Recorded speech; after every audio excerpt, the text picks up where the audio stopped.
Mayor Frank Jackson and the City of Cleveland are committed to keeping your neighborhood clean and green through the use of the city-issued trash and recycling carts. It's safe, convenient, and mandatory. For more information, contact the Cleveland Division of Waste Collection at 216-664-3717.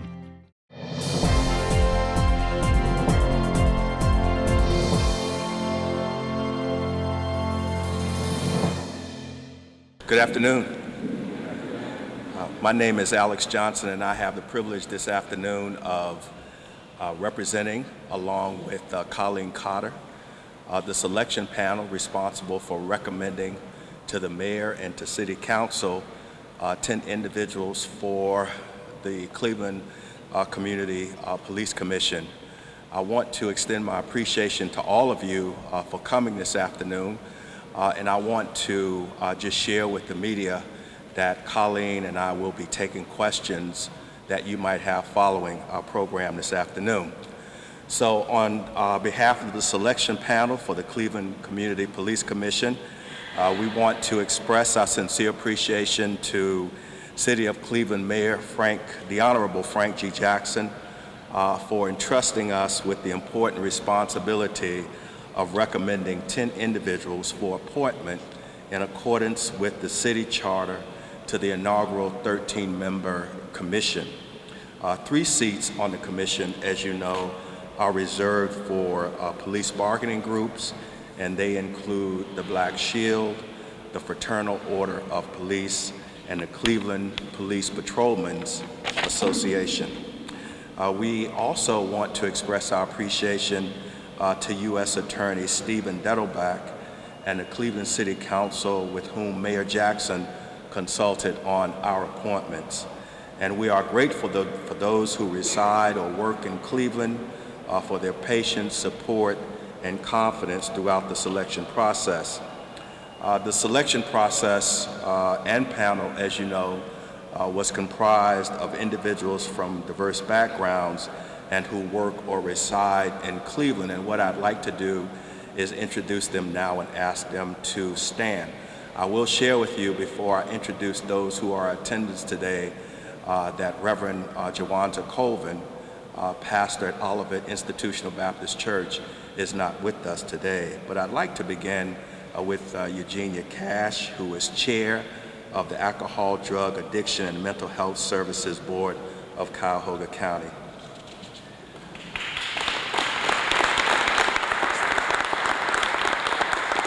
Also, Gabriella Celeste, our policy director at Case Western Reserve University Schubert Center for Child Studies.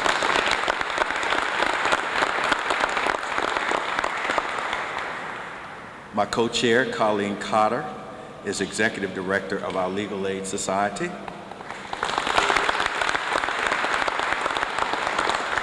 Anita Gray, a regional director of the Anti-Defamation League. Phyllis Harris, executive director of the LGBT Center of Greater Cleveland. Ron Richard, president and CEO of the Cleveland Foundation. Victor Ruiz, executive director of Esperanza. And of course, one of the city's sons, Mr. Tim Tramble, executive director of the Burton Bell Carr Development Corporation. The selection panel expresses its sincere appreciation to Sylvia Perez, Chief of Staff and Manager for Governmental and International Affairs at the Cleveland Foundation, whose support and hard work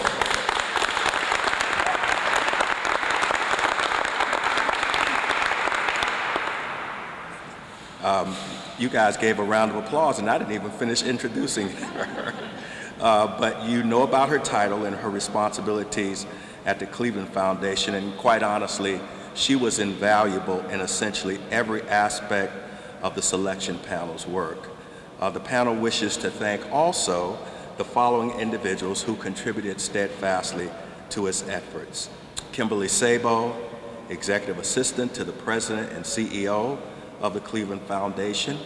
Pam Jaffe, Assistant Corporate Secretary of the Cleveland Foundation, Dan Williams, Director of Media Relations, Office of the Mayor, City of Cleveland, Gary Singletary, Chief Counsel, Department of Law, City of Cleveland, Gerald Horrigan, Vice President and Chief Information Officer of ITS at Cuyahoga Community College, Standish Stewart, Executive Director, Application Services, ITS Cuyahoga Community College, Kay Jones Williams, Administrative Coordinator, the Board of Trustees at Cuyahoga Community College, Carol S. Rendon, First Assistant U.S. Attorney, Northern District of Ohio, Department of Justice, and Felton Thomas, Executive Director and CEO of the Cleveland Public Library. The selection of commission members is an important and early first step in implementing the consent decree.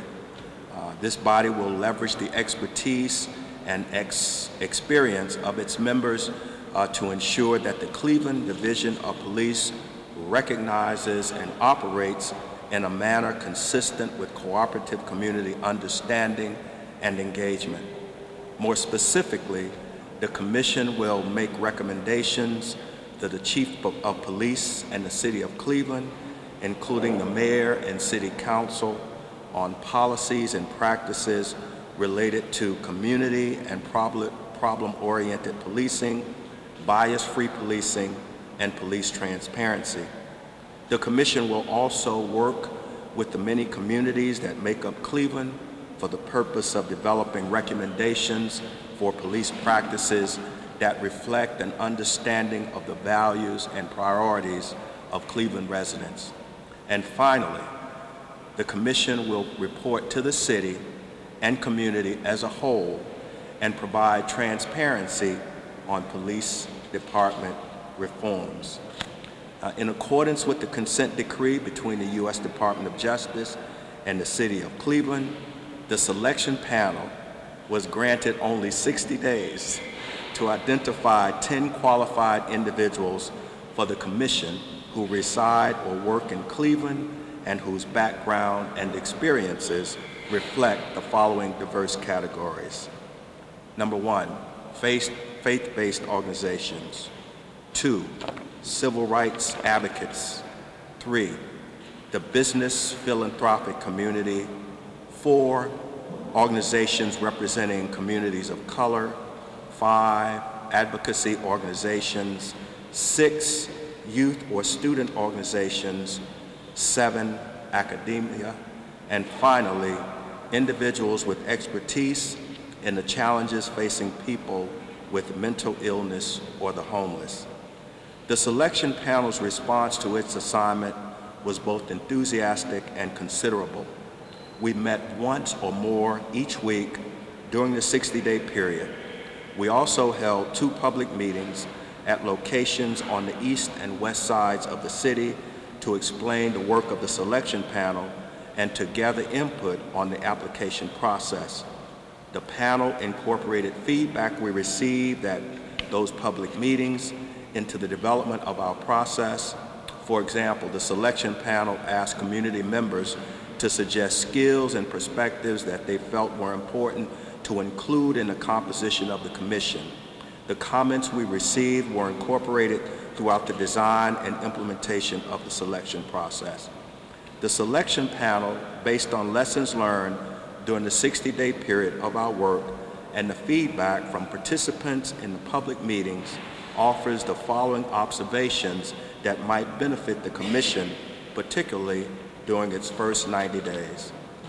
First, interim staff support should be secured to aid the Commission in establishing operational plans and processes and developing technical capabilities to ensure its successful initiation and long-term success. Secondly, the Commission must prioritize transparency as a critical component of all of its processes and communication. The Commission should consider the use of public meetings, social media, and a website where they can post minutes, notices, documents, and policies. By doing so, the Commission will set the foundation for rebuilding trust between the community and our local government. Third, adequate ongoing funding must be provided the Commission to support its operations, hire a full-time executive director and other staff, secure physical space for its activities, and hire experts and consultants to inform its actions.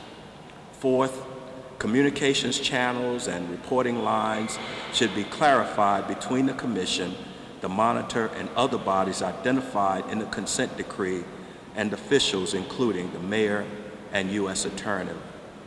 Fifth, the Commission will have a difficult job balancing the need to move quickly on the path to reform and the need to ensure they have enough time to do their jobs well.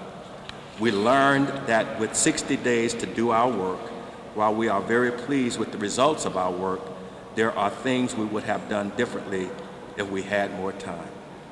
And finally, where practicable, the Commission members should broaden their knowledge and understanding of other groups, including the reentry population, immigrants, the LGBTQ community, people with physical and developmental disabilities, and children and young people.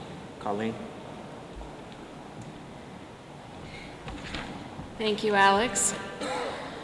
So an open application process was established to ensure that individuals could submit their applications online or via paper.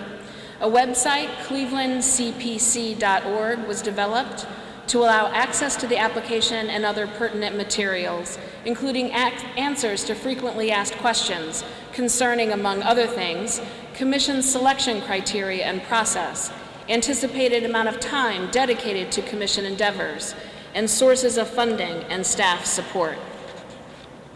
In addition to the eligibility requirements described in the consent decree, the selection panel sought other information from applicants designed to help us determine their ability to contribute to the Commission.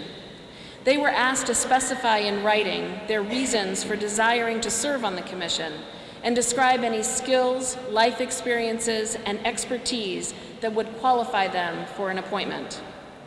Further, they were requested to address how they see the Commission advancing the larger goal of ensuring community engagement, promoting bias-free policing, and building trust and transparency in the context of police reform. Applicants could also identify other information they considered pertinent, such as their engagement with civic and community groups, related work, or life experiences. The selection panel received 198 applications to serve on the Cleveland Community Police Commission. Once all of the applications were received and vetted to ensure that the applicants indeed worked or lived in Cleveland, copies of the applications were provided to each of the selection panel members to read and make initial individual determinations of each of the candidates' qualifications, background, and motivation for applying. In addition to identifying which of the 8 required categories the applicant represented, application responses were reviewed to gain some understanding of the candidate's potential characteristics, their life experience and expertise, in order to begin narrowing the pool of the most promising candidates. These included things like cultural competency, experience engaging with marginalized groups, policy experience, knowledge of issues related to the consent decree, law enforcement, bias and the criminal justice system, an understanding of data review and analysis, and a vision for building trust, transparency, and community engagement as part of the consent decree and reform process. After all of the applications were reviewed, the selection panel met several times to discuss the candidates, their various attributes, and commitment to undertake the responsibilities of the Community Police Commission, and the panel's larger goal of ensuring a process informed by critical community input that would lead to a commission reflective of the City of Cleveland. After robust, and I mean robust, and serious discussion, further review of applications, and collective decision-making in order to reach consensus, 19 applicants were invited to interview. At least 8 members of the selection panel participated in every interview, and for most interviews, all 10 of us were there. Each candidate was asked the same set of uniform questions in order to get to know the candidates better and further assess their interest, skill, and commitment level. Following all of the interviews, the selection panel again engaged in thoughtful and candid deliberations, and we reached consensus around the 10 individuals we are recommending. Now it is our pleasure to announce the individuals being recommended for appointment to the Cleveland Community Police Commission. While each individual you will meet is compelling and capable in his or her own right, what will make this commission truly successful is its ability to serve the community as a unified group with a shared commitment to bringing about positive change for all Clevelanders. Each of these members lives and/or works in Cleveland, and collectively they represent the 8 categories required by the consent decree. They also bring rich and varied life experience and expertise. Members include people who have worked with non-English speaking communities, immigrants, the LGBT community, mental health consumers, returning citizens, students, and law enforcement. It includes people extremely knowledgeable about the issues of police reform, bias, civil rights, and social justice. They have expertise in working with government, community organizations and neighborhoods, large bureaucracies, small nonprofits, and religious institutions. They are activists, advocates, organizers, community leaders, educators, lawyers, and a doctor. They are all passionate about Cleveland and the people who live, work, and play here. The commission includes individuals with decades of experience in Cleveland, as well as several young people who bring their own wisdom and optimism about a stronger Cleveland for everyone. They are men and women, Black, white, and Latino, straight and gay, those who have worked with the police, and those who have been arrested by the police. They are as strong-willed as they are collaborative. They are committed to rebuilding our community trust and ensuring community engagement. They value transparency and dialogue. They are a richly diverse group, and their diversity will make them strong. We are confident that they, in partnership with all of the various entities that are a part of Cleveland's settlement agreement with the Department of Justice, will champion the voice and the experiences of Cleveland's diverse communities throughout this important reform process. With that, I am happy to announce the 10 members chosen by the selection panel. If you could each stand. Mr. Anthony Body, Good Neighbor Ambassador Supervisor with the Northeast Ohio Regional Sewer District.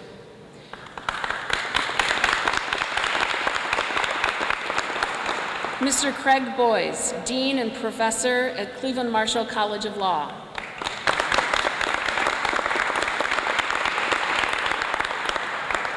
Reverend Yvonne Connor, retired minister and member of Greater Cleveland Congregations.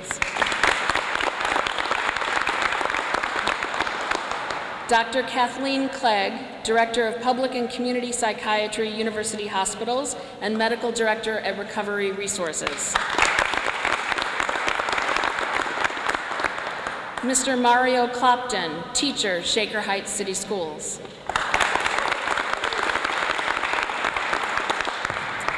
And Mr. Lee Fisher, President and CEO of CEOs for Cities. Mr. Fisher sends his regrets. He is out of town at his son's wedding and would not miss this except for something as important as that. Ms. Amanda King, law student and graduate diversity coordinator, Office of Multicultural Affairs at Case Western Reserve. Reverend Max Rodas, Executive Director, Nueva Luz Urban Resource Center.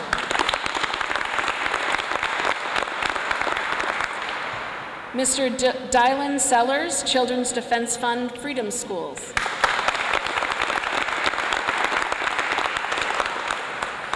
And Dr. Rhonda Williams, Associate Professor of History and Director of the Social Justice Institute at Case Western Reserve.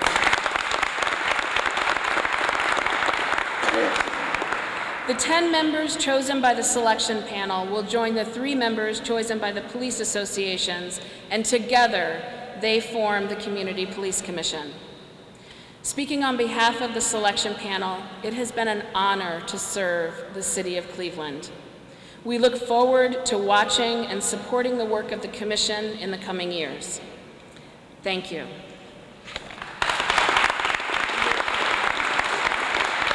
And now I'll pass it on to the Mayor for the more official introductions.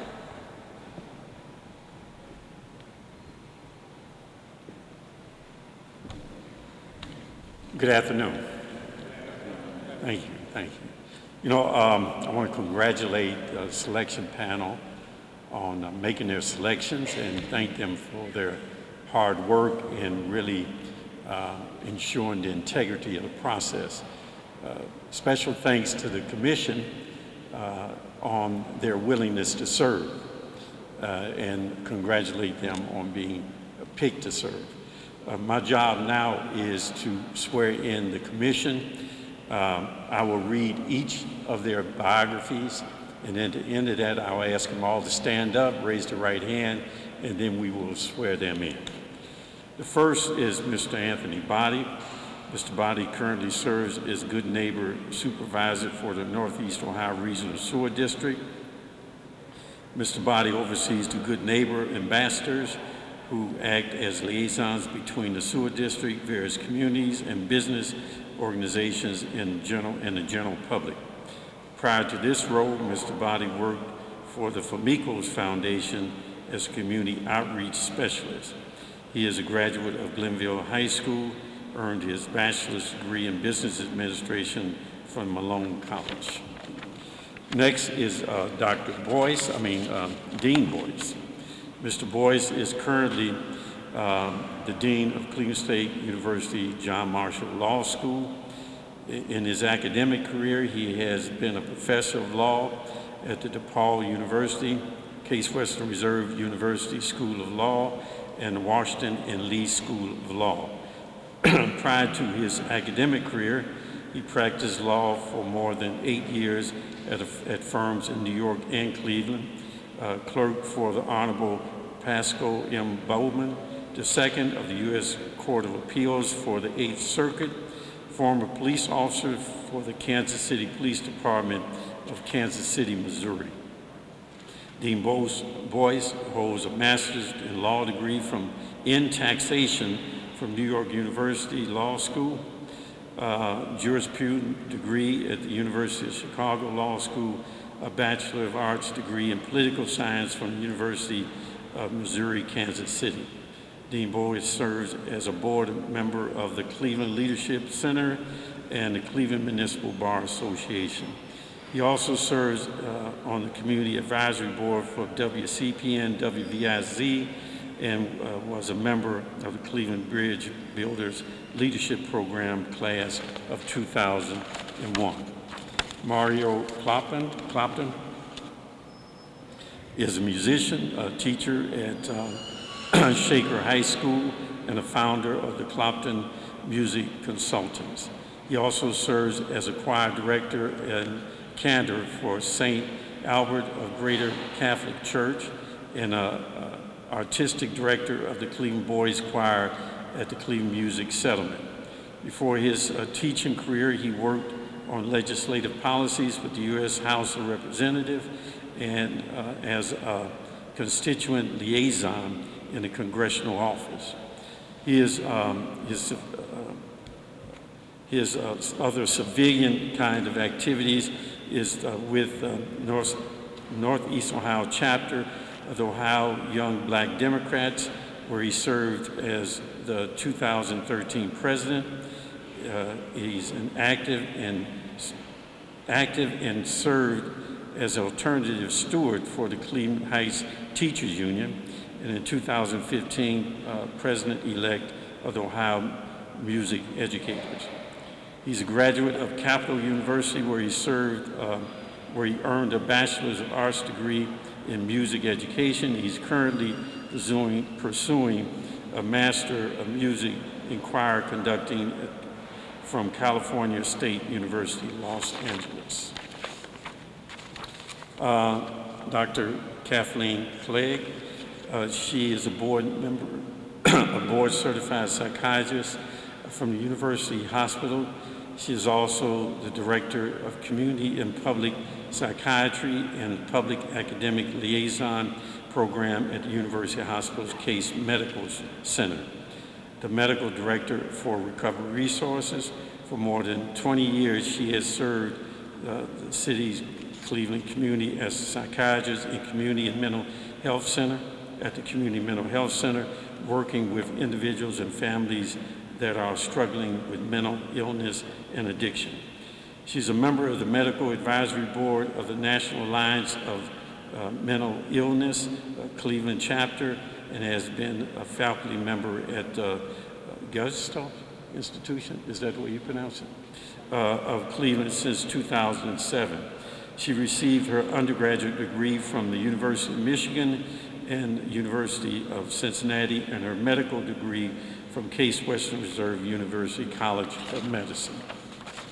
Next, we have the Reverend Connors. Ms. Connors is currently a retired elder. Her ministry continues, however, with her last Episcopal appointment as Director of Enhancement Ministry, incorporated as EMI, where she manages an alternative learning program, the Safe Haven program, for the students suspended from school in partnership with the County Juvenile Court Division. Students attending the Safe Haven participate in academic enrichment, behavior modification, and career awareness sessions. She has experience as a project leader, donor-related officer, adjunct professor, substitute principal, classroom teacher, and has served the greater Cleveland area since 2004. She earned a master's degree in divinity at the Methodist Theological School of Ohio in Delaware, and also she has undergrad degree in applied science, a master's in management, and doctoral in educational leadership. Mr. Lee Fisher, even though he's not here, I'll read his bio. Mr. Fisher is currently President and Chief Executive Officer of CEOs for Cities. He has an extensive public service career that includes roles such as Ohio Lieutenant Governor, Director, Ohio Department of Development, Ohio Attorney General, and State Senator and State Representative. He also served as President and CEO of the Centers for Families and Children, and a partner with the law firm of Hans Lozier and Parks.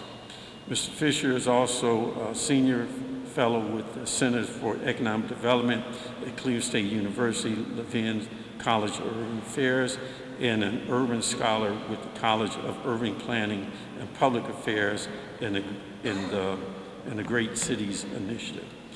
Mr. Fisher is a graduate from Oberlin College and earned his law degree and executive master's of nonprofit organization degree from Case Western Reserve University, and served as a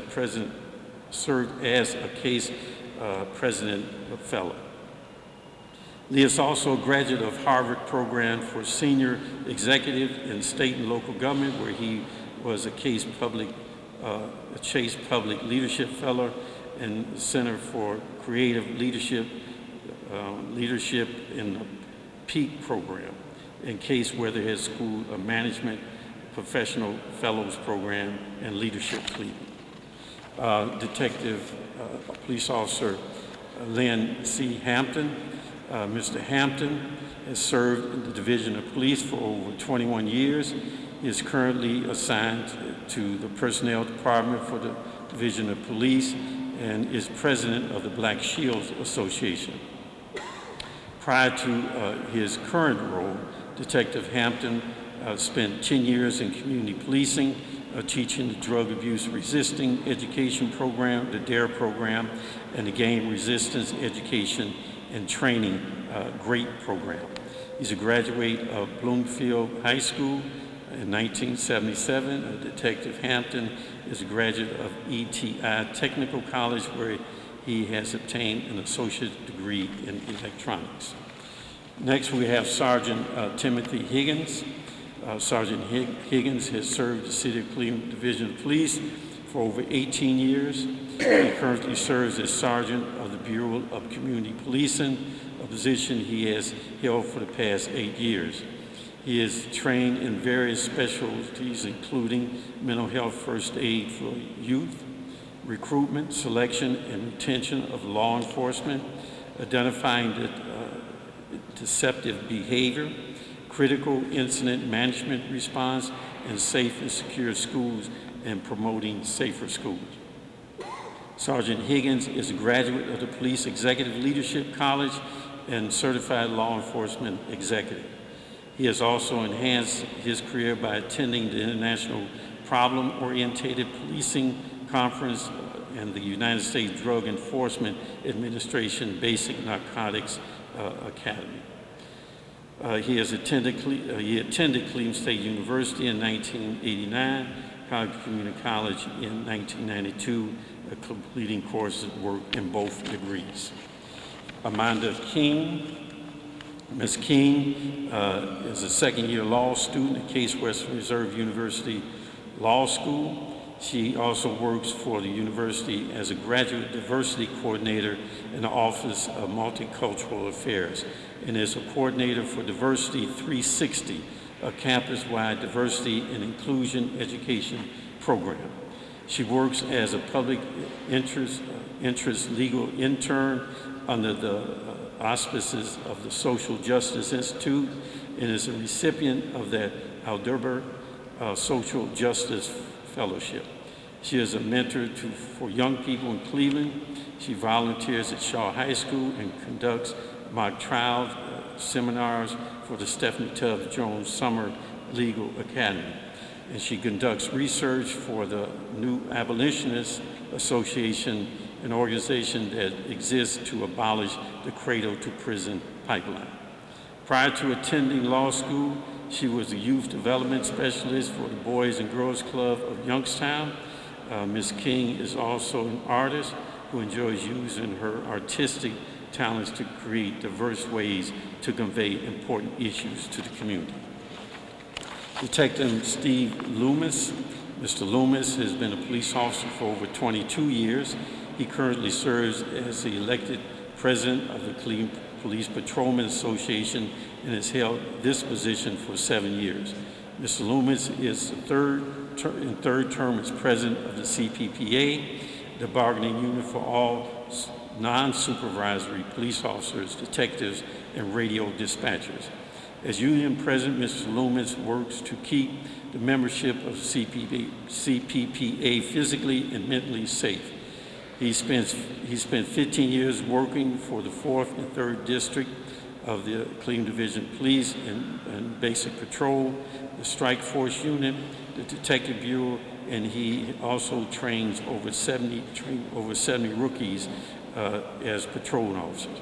Mr. Loomis is also a decorated veteran of the United States Navy, where he served in Operation Desert Storm and spent nearly 1 year in the Persian Gulf. He's a graduation of Guadalupe, how do you pronounce that? Canandaigua Academy, and finished 2 years of college majoring in criminal justice. Reverend Max Rodas. Mr. Rodas is pastor of Nuevas Luz Community Church of the Nazarene, a native of Guatemala. Reverend Rodas was brought to the United States by relatives and became an official U.S. citizen in 2009. He founded Proyecto Luz, Project Light, a culturally sensitive AIDS prevention program in the Near West Side Latino community. He serves as an advocate for the poor, those with AIDS, and undocumented workers. Pastor Rodas completed his theology studies at Olivet Nazarene University outside Chicago in 1983 with a master's in theology and philosophy.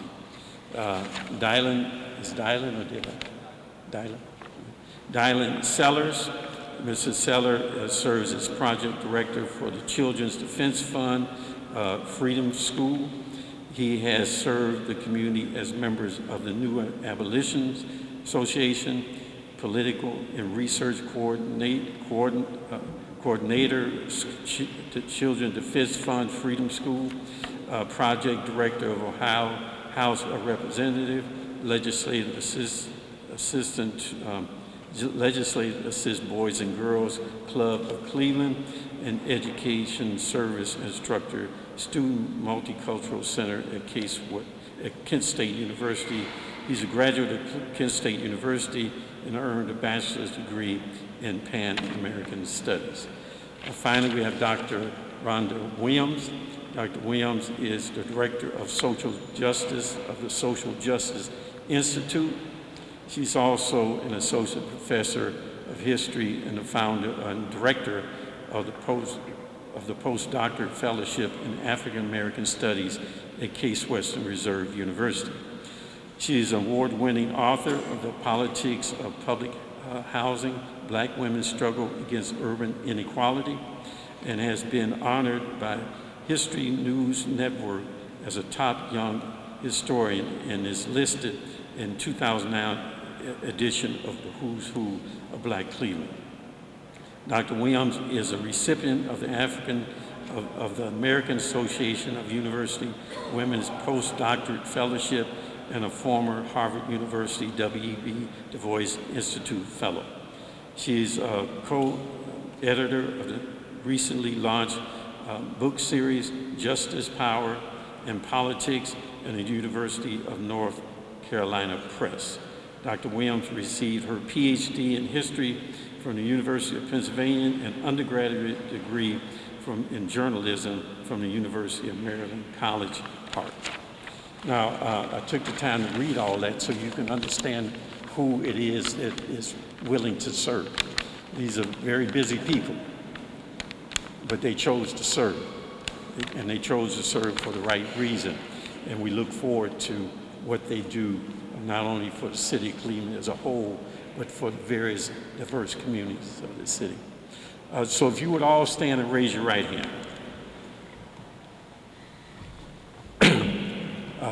Raise your right hand and repeat after me. I state your name. Do solemnly swear. That I will support the Constitution of the United States. The Constitution of the State of Ohio. The codified ordinances and charter of the City of Cleveland. And I will faithfully, honestly, and impartially discharge the duties of members of the Cleveland Community Police Commission for a 4-year term commencing on September 8th,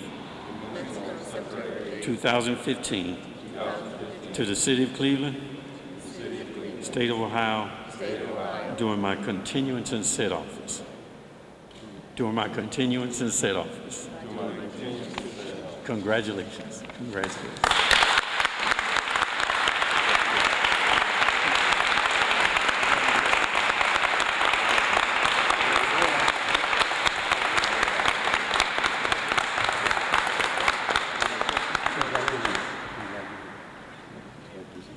Mr. Dunbar?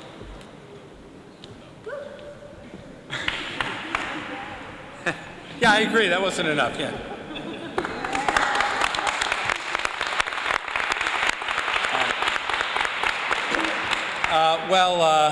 I have the pleasure of being the first person to actually address our new Cleveland Community Police Commission.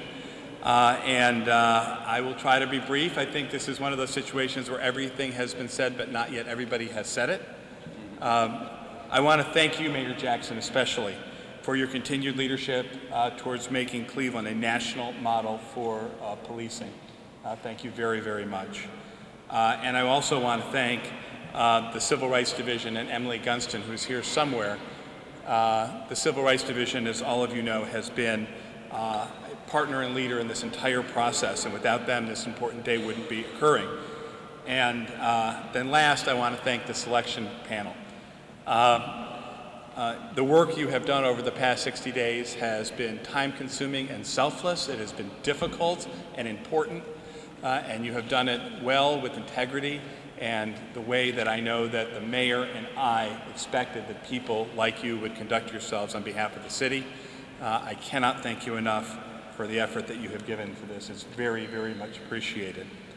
And then the new members of the Community Police Commission. So thank you very much. You're sworn in now. It's too late. You can't get out.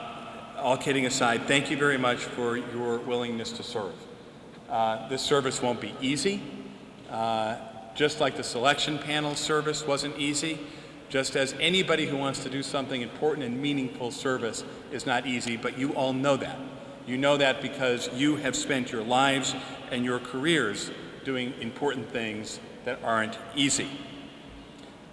This is just one step in a continuing process of our efforts to make this city and the police department, the brave men and women who police our city, as great as any police department in this country is or ever was. And there's a lot of work to do. So while today is a day for congratulations and celebration, don't take too long to congratulate and celebrate because you have a Herculean task in front of you. Your job is to help build and repair the bridge between the brave men and women of the Cleveland Division of Police and the people who they are sworn to protect and serve in our community. It's work that needs to happen across the nation, but it's work that I want the nation to eventually look to our city, to our community, for models on how it's done right.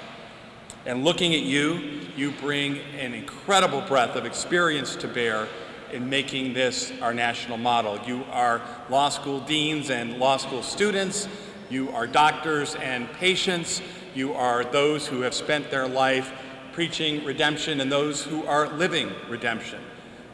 You are young and you are more experienced. You are black, you are white, you are gay, you are straight, you are men, you are women, but most of all, you are Cleveland. And it's that unification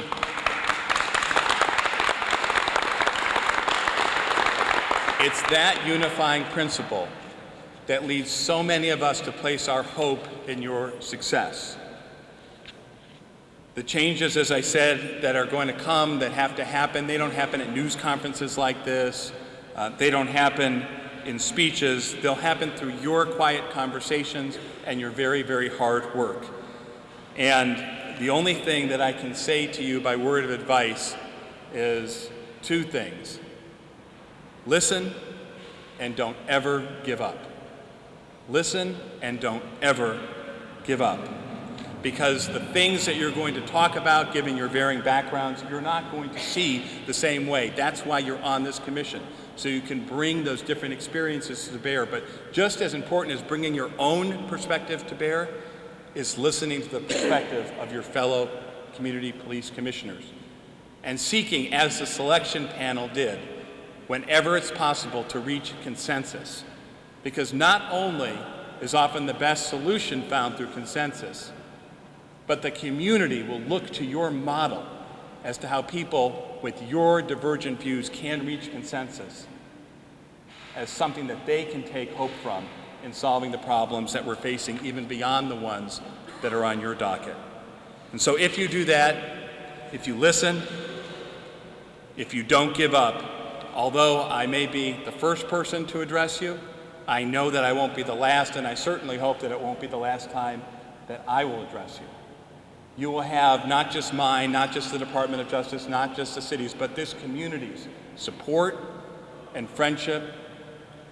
You'll have our commitment to you that we will be with you every step of the way in doing the hard work that lies ahead. So thank you very, very much.